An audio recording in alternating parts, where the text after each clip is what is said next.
Hi everyone. Today I'm going to be talking about the 5 essentials to finding the perfect community.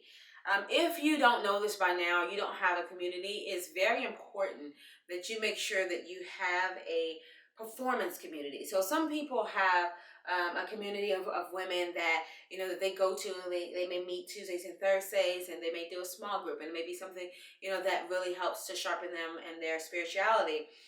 Or you may have a group of women that have, with your children's sports team or something like that, and you guys just kind of develop a relationship there. But you want to make sure that you have almost like an accountability community that really focus. Their main purpose is to drive you forward. And so a lot of high performers, believe it or not, are not conscientious about making sure that they're in a community. A lot of us are isolated in many cases because it's hard. Do you know it's only 1% of high performers they represent in the world? So it's a very small percentage of high performers. So a lot of times high performers feel like left out or isolated or alone a lot of times in their journey.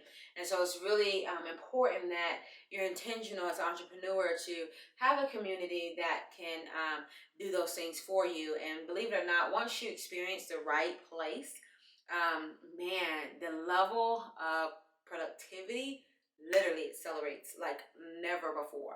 It's one thing when you do something on your own. It's another. I mean, let's just get an example. When you're doing like you go to a workout class, even if you are familiar with going to the gym and things like that, you may do your couple of things that you know to do as well, and you may be getting results. But when you go to a class, and it's for a specific time period, especially, you all have a focus. Most of the time, the results that you get are very fast.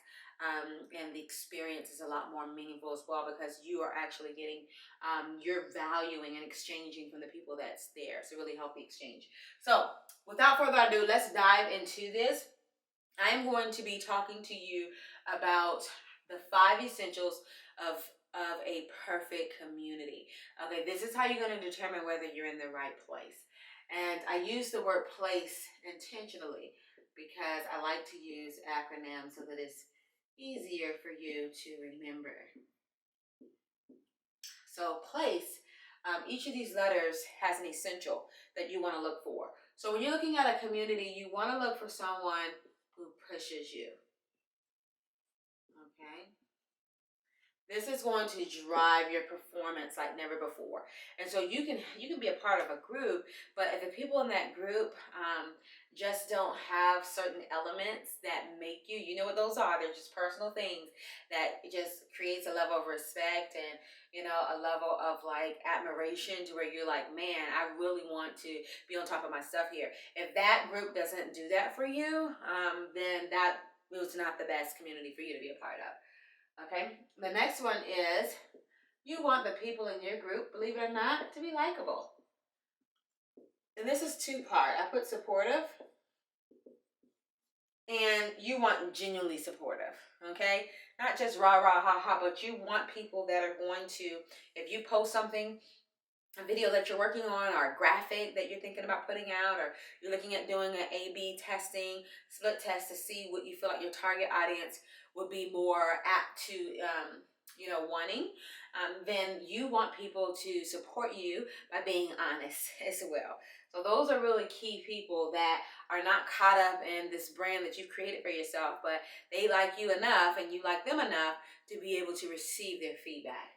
Okay, so they're people that you actually, would like. So even if you weren't in that community, you would enjoy spending time with them. Okay, the next thing, let's see.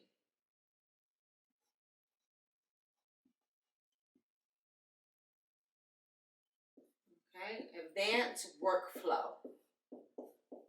High performers automatically have a high level of workflow.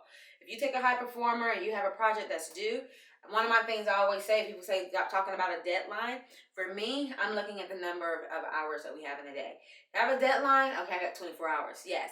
If I have to work through to get it done, that's what I'm going to do, depending on if whatever that thing is matches and lines up with the priority goal that I'm trying to reach.